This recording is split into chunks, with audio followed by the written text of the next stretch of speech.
जय गुरुदेव। स्वामी हमें न बिसारिए, चाहे लाख लोग मिल जाए, हम साया आपको बहुत हैं, आप सा हमको नाय। हम साया आपको बहुत हैं, आप सा हमको नाय।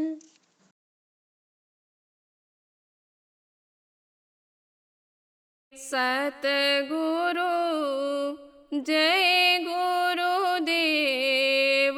हमारे। सतगुरु जय गुरुदेव हमारे। सतगुरु जय गुरुदेव हमारे। सतगुरु जय गुरुदेव हमारे। करुणानिधि के बार दया की। करुणानिधि के बार दया की। दृष्टि नहीं क्यों डारे, सतगुरु जय गुरुदेव हमारे। दृष्टि नहीं क्यों डारे, सतगुरु जय गुरुदेव हमारे। भूल भरम में बहुत दिन डोला। भूल भरम में बहुत दिन डोला। मिला न बाट तुम्हारे, सतगुरु जय गुरुदेव हमारे। मिला न बाट तुम्हारे, सतगुरु जय गुरुदेव हमारे। मुझे भूले का हाथ पकड़े अब। मुझे भूले का हाथ पकड़े अब। बैठा हूँ निज द्वारे, सतगुरु जय गुरुदेव हमारे। बैठा हूँ निज द्वारे, सतगुरु जय गुरुदेव हमारे। दूर कहीं से बोल रहे हो। दूर कहीं से बोल रहे हो। मधुर मधुर स्वर प्यारे, सतगुरु जय गुरुदेव हमारे। मधुर मधुर स्वर प्यारे, सतगुरु जय गुरुदेव हमारे। पर क्यों दरस नहीं देते हो। पर क्यों दरस नहीं देते हो। चाहत हो मोहि मारे, सतगुरु जय गुरुदेव चाहते हो मोहि मारे, सतगुरु जय गुरुदेव हमारे। मरबो भलो विरह में तेरे, मरबो भलो विरह में तेरे। ऐसी मति हमारे, सतगुरु जय गुरुदेव हमारे। ऐसी मति हमारे, सतगुरु जय गुरुदेव हमारे। जो तुम निज स्वरूप दर्शन से, जो तुम निज स्वरूप दर्शन से, आज नहीं मोहि तारे, सतगुरु जय गुरुदेव हमारे। आज नहीं मोहि तारे, सतगुरु जय गुरुदेव हमारे। जग में हित कोई और न मेरे, जग में हित कोई और न मेरे। जाको करूं सहारे, सतगुरु जय गुरुदेव हमारे। जाको करूं सहारे, सतगुरु जय गुरुदेव हमारे।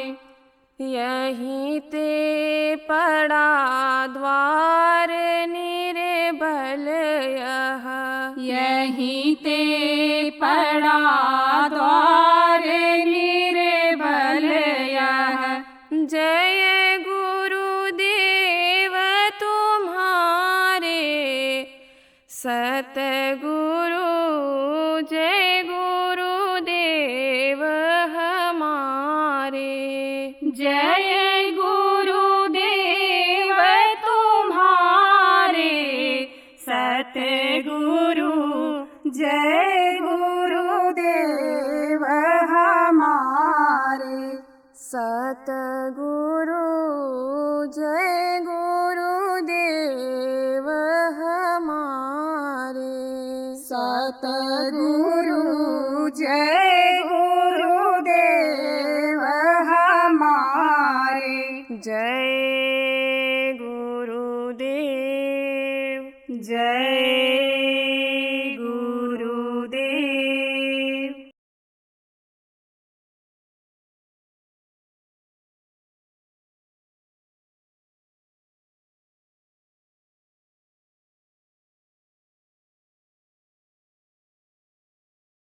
आप ये समझो कि सूर्य और चंद्रमा ये दो हैं।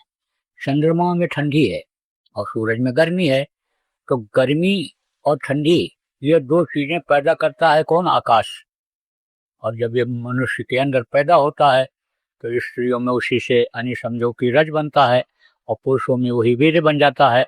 और दोनों जब पेट में माँ के पड़ता है तो जन्म अष्टपरनामी बिड और क्षीर, ये तीन शक्तियां हैं, ये अपना काम शुरू कर देती हैं।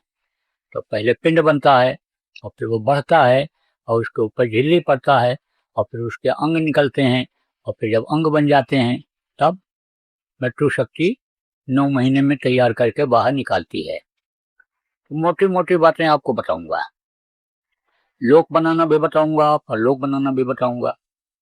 आप ज्यादा गहरा सत्संग आप नहीं समझ पाओगे, क्योंकि आपने गीता, रामायण, कथा, भागवत तो सुना होगा, लेकिन सत्संग आपको नहीं मिला होगा, इसलिए ज्यादा गहरा सत्संग नहीं समझ पाओगे। मोटी मोटी बातें आपको बताऊंगा। तो आप ये समझो कि माँ के पेट में 5 महीना 10 दिन का जब पिंड हो जाता है तब वो डाल दी जाती है जीवात्मा।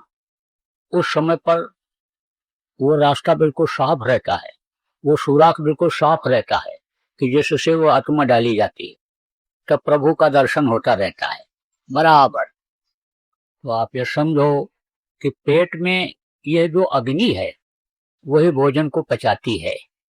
बुढ़ापे में अग्नि कम हो जाती है तो वैद्य लोग कहते हैं अग्नि की कमी हो गई, इसलिए इनको कब्ज रहने लग गया, भोजन पच नहीं पाता है। तो अग्नि माँ के पेट में ज्यादा होती है, यानी पुरुष की अपेक्षा औरतों के पेट में अग्नि तेज होती है, तो वो बच्चों को तपाती है। और जब इनको नहीं मालूम रहता है कि पेट में बच्चा है, क्या चीज खाना चाहिए क्या ना खाना चाहिए, तो ये अपने मन की पसंद की चीजें खाती रहती हैं। तो जैसे मान लो बहुत मिर्ची वाली चीज कुछ खा लिया, तेज तर्राक चीज खा लिया, सिरका या इस तरह की चीजें जो तेज होती हैं वो माँ के पेट में बच्चे को लगती हैं, छूती हैं, दर्द करती हैं, वो गर्मी से यानी बौखला जाता है, तप जाता है। लेकिन प्रभु का जो दर्शन होता रहता है इससे उसको थोड़ी शांति रहती है। आप ये समझो जिसको आप संडास कहते हो, पेशाब कहते हो, यह सब यानी माँ के पेट ही में तो रहता है, उसकी बराबर बदबू आती रहती है।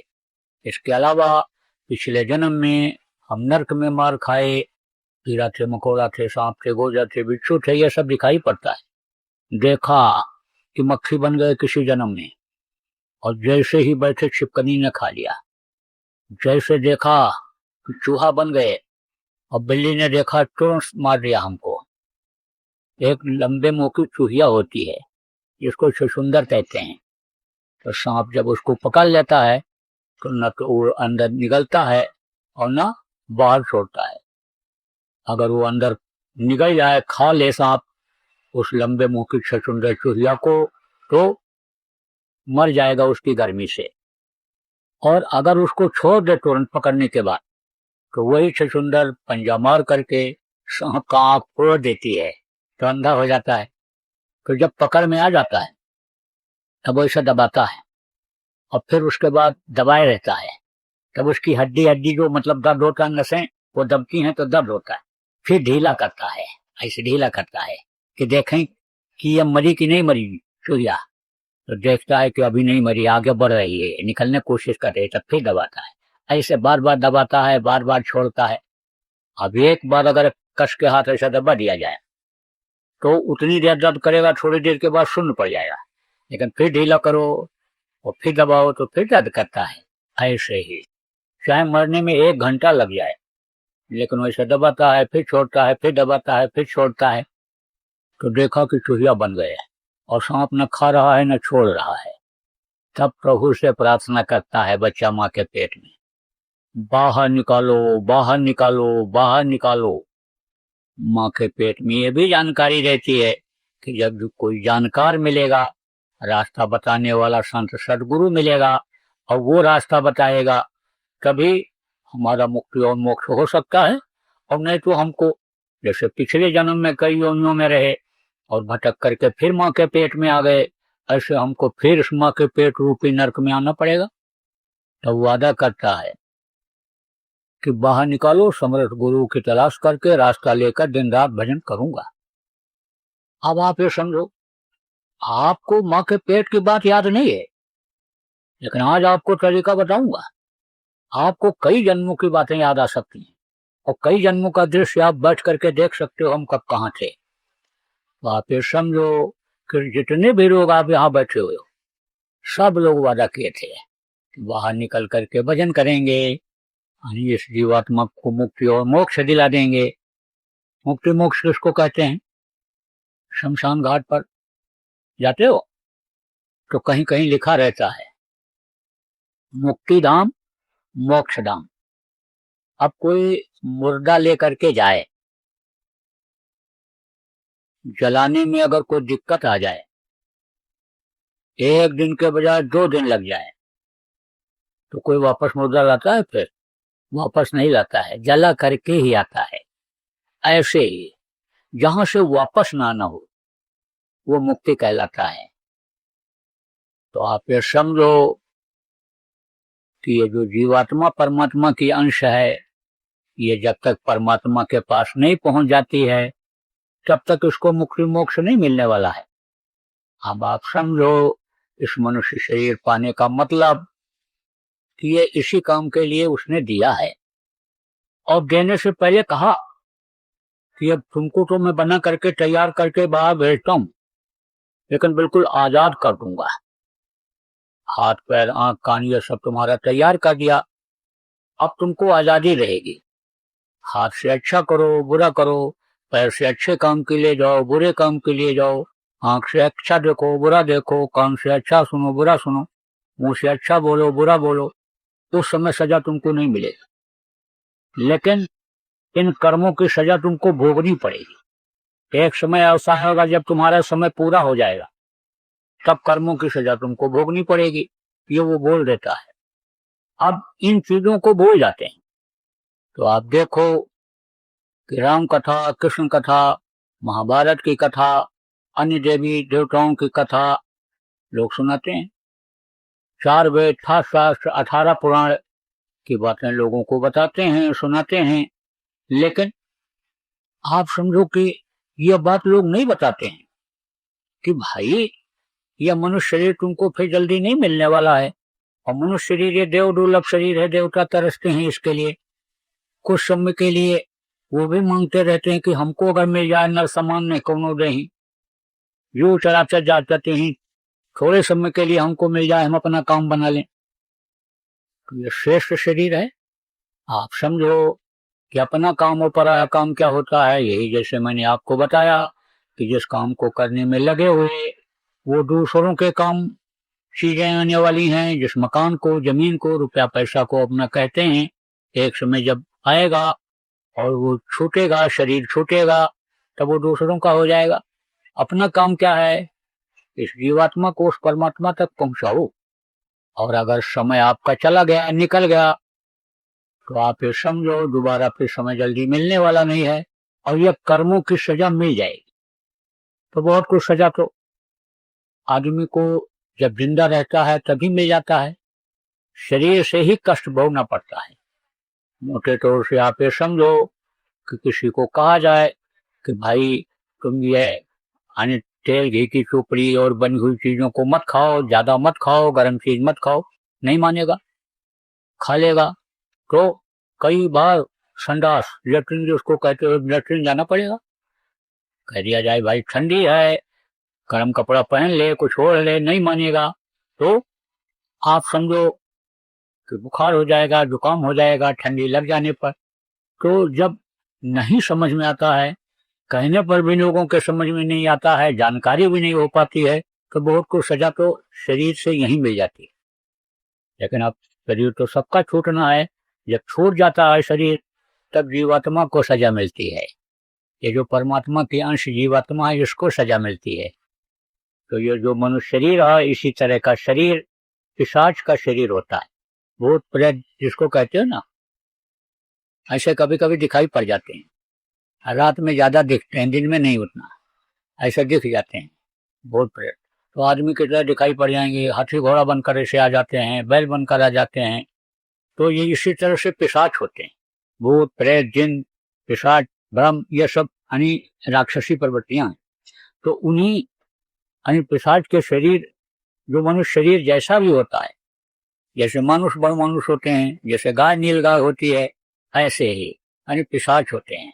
तो पिशाच के शरीर में ये जीवात्मा बंद की जाती है, और फिर सजा देते हुए, मारते हुए, काटते हुए, यानी समझो तड़पाते हुए भूख प्यास से 83,000 योजन ऊपर में जमपुरी है, वहां ले जाते हैं, पेश करते हैं। किसके सामने? जो इंसाफ करने वाला है। सिपाही अलग होते हैं, देखो कोई गलती करता है तो सिपाही पकड़ करके ले जाते हैं, कहाँ पेश करते हैं? हथकड़ी लगा करके जज के सामने, मजिस्ट्रेट के सामने, अब वो न्याय करता है। ऐसे ही जितने भी जीव इस संसार में हैं, सबका जज, सबका मजिस्ट्रेट कौन है? यमराज। यमराज के पास पूरी जिंदगी का लेखा जोखा सब लोगों का है। बहुत से लोग कहते हैं आंख बचा करके गलत काम कर लो, क्या कोई देख रहा है? लेकिन ये नहीं मालूम कि जिसको नहीं देख पा रहे हो वो आपकी सारी अच्छाई बुराई को बराबर देखता रहता है और नोट करता रहता है। अब उसी के आधार पर सजा मिल जाएगी, उसी के आधार पर आपको अन्य समझ लो कि सजा मिल जाएगी। तो यहाँ की सजा तो माफ हो सकती है। आप समझो कि एक कोर्ट में आप हार गए, सजा हो गई, आप दूसरे कोर्ट में या हाई कोर्ट में चले जाओ, सुप्रीम कोर्ट में चले जाओ, वहां भी हार जाओ तो राष्ट्रपति को पावर है, वो आपको माफ कर सकता है, लेकिन वहां की सजा माफ होने वाली नहीं है। यहाँ वकील आपकी सजा को माफ करा सकते हैं, लेकिन वहां कोई वकील मिलता ही नहीं है, वहां तो सजा भोगनी ही भोगनी पड़ती है। मार तो शुरू हो जाता है उसी समय से, जैसे वो हुक्म देता है ले जाओ इनको सजा दो। मारते हुए पीटते हुए ले जाते हैं, पैरों में से मार देते हैं, गिर जाता है, सीने के ऊपर सवार हो करके दबाते हैं, आंखें बाहर निकल आती हैं, जीभ बाहर निकल आती है। आप समझो कि जब बेहोश होने लगता है तब सीने पर से हट जाते हैं।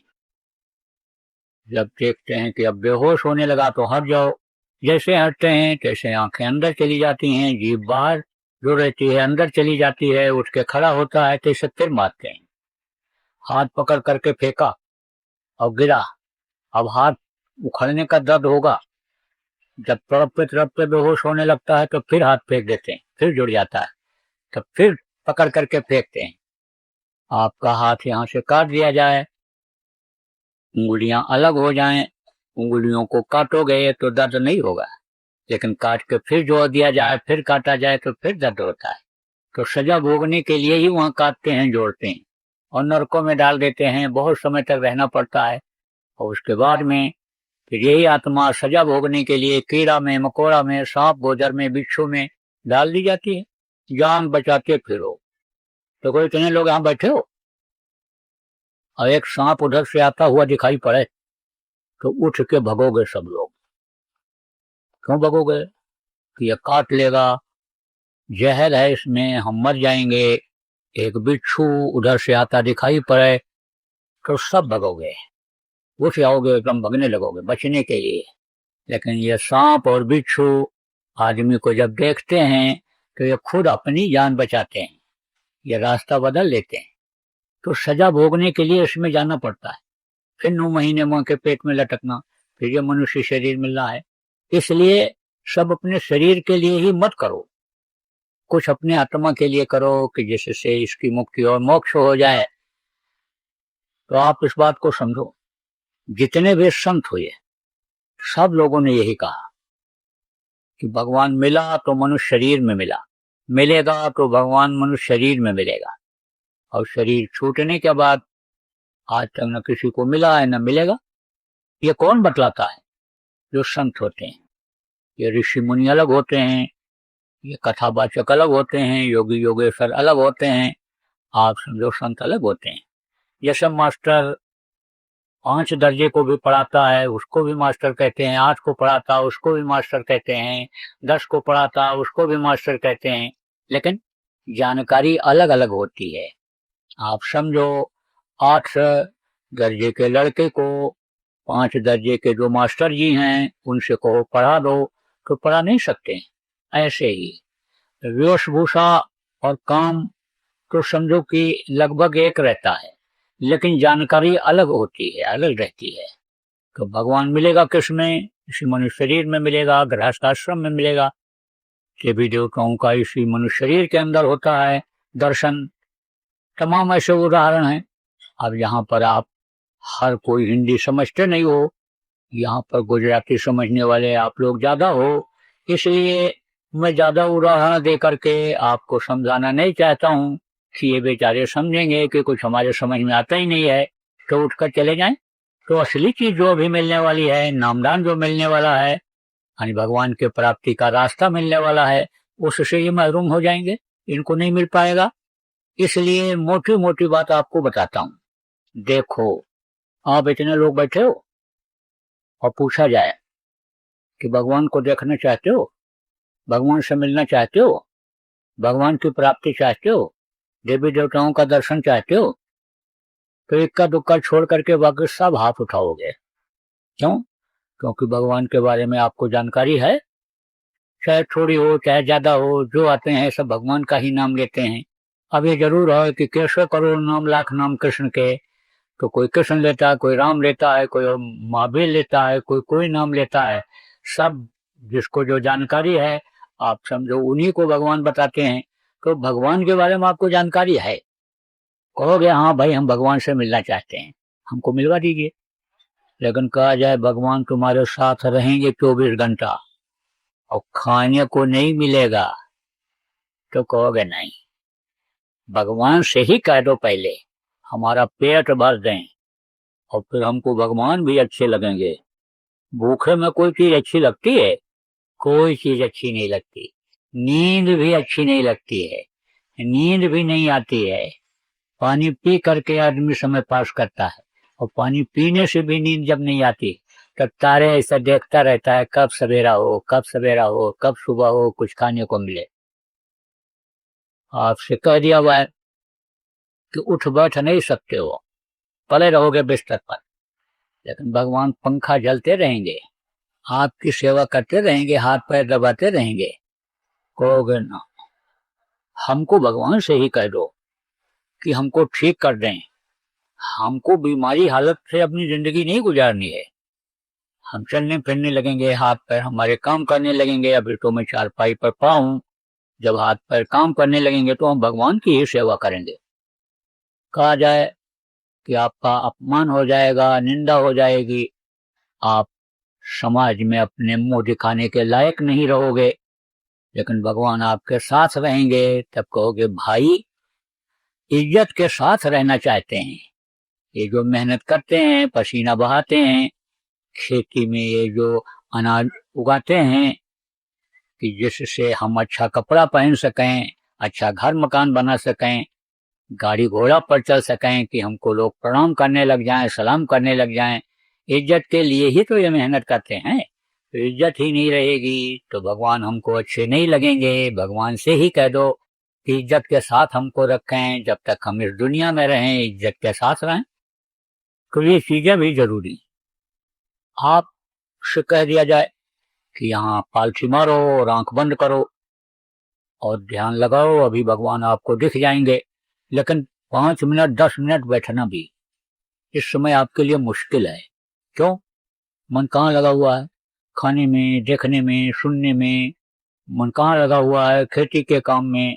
मन घर में, बच्चों में लगा हुआ है, सामान की रखवाली में लगा हुआ है, दुकान में लगा हुआ है, दफ्तर में लगा हुआ है, मर मुकदमेबाजी में लगा हुआ है, बीमारी कैसे दूर होगी ये लगा हुआ है। तो समस्याएं इस समय बहुत हैं। तो मन कहाँ लगा है? इन समस्याओं को सुलझाने में लगा हुआ है, इस दुनिया को बनाने में लगा हुआ है। देखो कितने लोग दुनिया को बनाते बनाते चले गए।